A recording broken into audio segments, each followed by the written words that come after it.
नमस्कार, आप जिसके साथ हैं और हम इस समय मुंबई में हैं। करीब 1 साल पहले अमेरिका में ग्रांट कॉर्डन नाम के एक उद्योगपति, स्पीकर, विचारक ने एक सवाल पूछा और उस सवाल को उन्होंने ट्विटर यानी एक्स पे, सोशल मीडिया पे पोस्ट किया।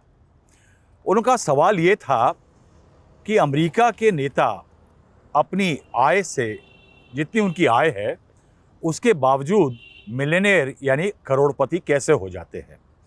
जी हाँ, वहाँ ऐसे सवाल पूछे जाते हैं नेताओं से। अब पूरी दुनिया की आबादी के सामने अपने नेताओं से ऐसे सवाल हैं, पूछे जाते हैं, जवाब मिलते नहीं।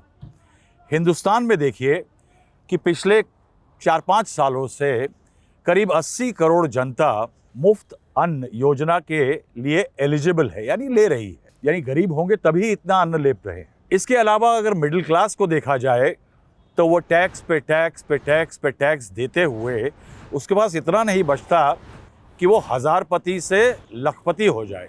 करोड़पति बहुत बड़ी बात है। उसके अलावा देखिए तो एमएसएमई हैं, ज़्यादा डूबते हैं, तैरते कम हैं, छोटे दर्जे के जो इंडस्ट्रियलिस्ट होते हैं।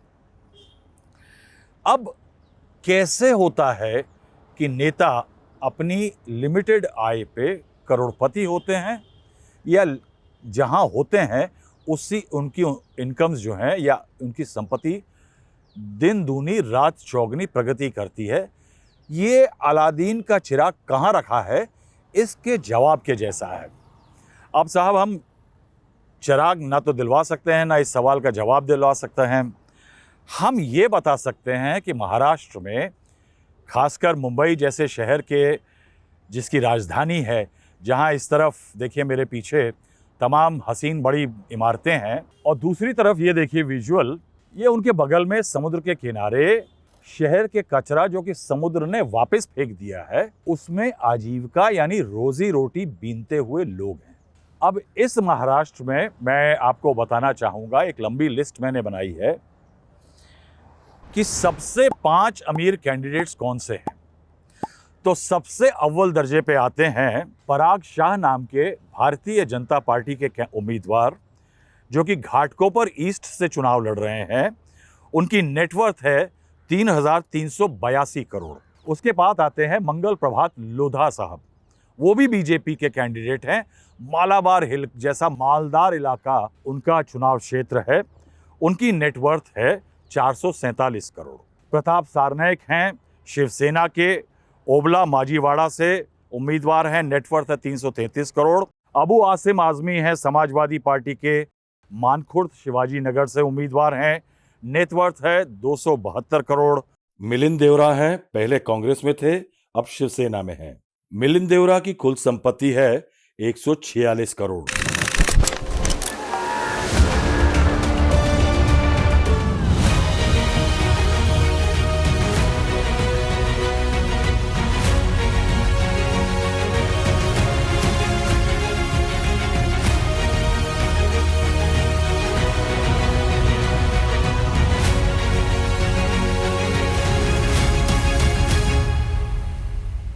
ये तो मैंने बताया आपको कि टॉप रिच कौन है, लेकिन इसके अलावा ये देखें कि साहब किस पार्टी के अंदर कौन करोड़पति है। इस समय करीब 6 से 7 पार्टियां हैं जो मुख्य चुनाव में हैं। 2 फॉर्मेशन है, एमवीए और महायुति।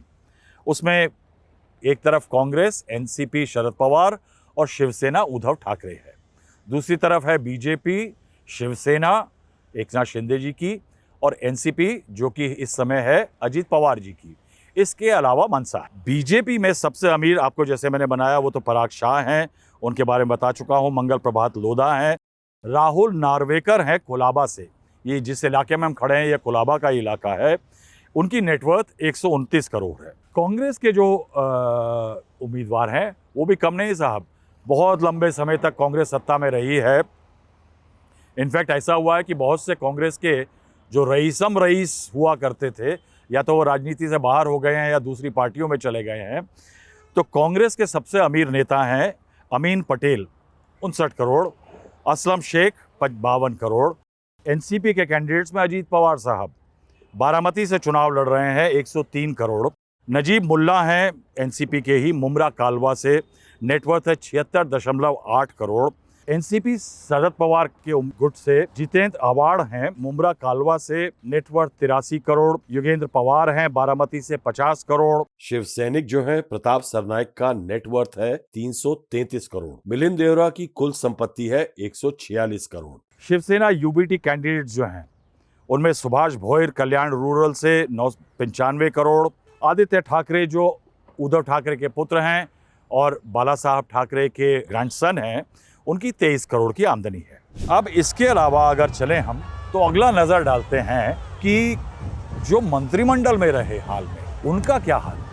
तो साहब वो मंत्री जिनकी आमदनी, मैंने कैटेगरी क्रिएट की है, जिनकी आमदनी 100% से ज़्यादा बढ़ गई पिछले चुनाव 2019 के और 2024 के आने वाले चुनावों में, उसमें 5-6 मंत्री हैं और उसमें शामिल इस समय राज्य के मुख्यमंत्री भी हैं।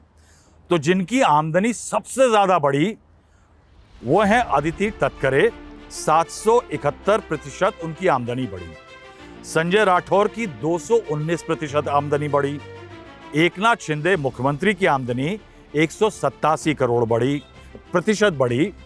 संजय बंसोड़े की आमदनी 100 जो संपत्ति है वो 143 करोड़ प्रतिशत बढ़ी। रविंद्र चवन की 117%।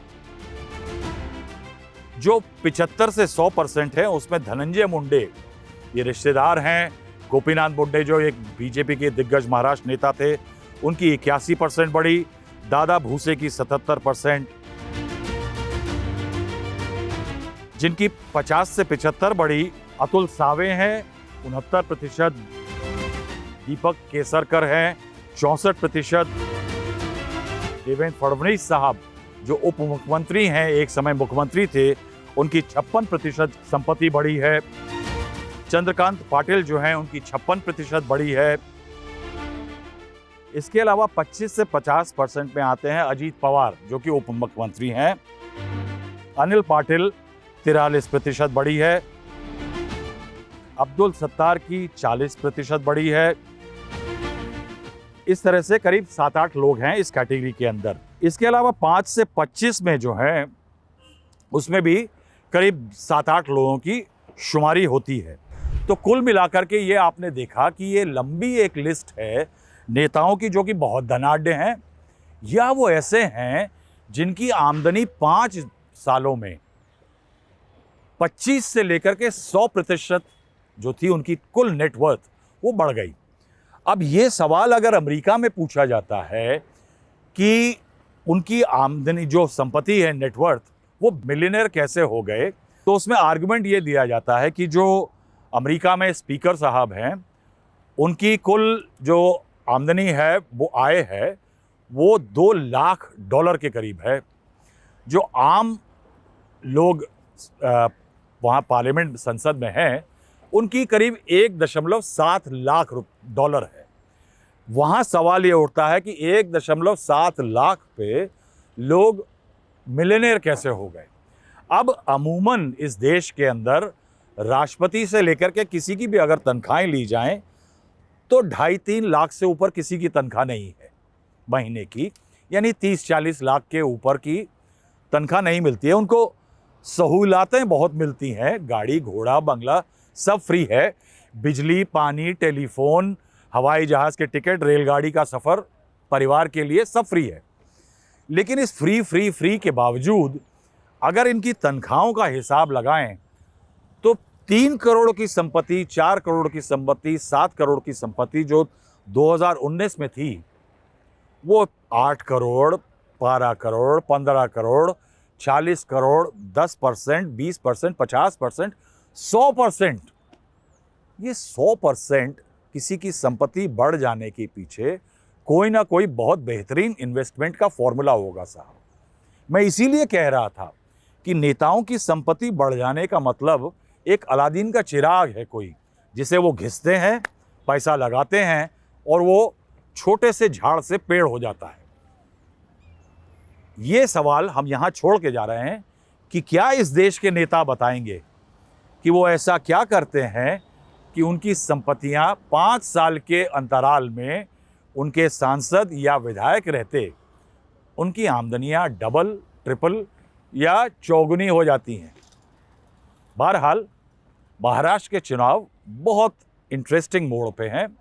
महाराष्ट्र की जनता नहीं देख रही साहब कि किसकी संपत्ति कितनी है, किसकी जेब में कितना टका है। अभी तो वो ये देख रही है कि लाड़की बहन योजना में 1500 रुपया उनको पास आ रहा है। वो ये भी सोच रही है कि आने वाली कौन सी सरकार उनको कितना देगी। जिस्ट में आपके लिए आज मुंबई से इतना ही। फिर मिलेंगे।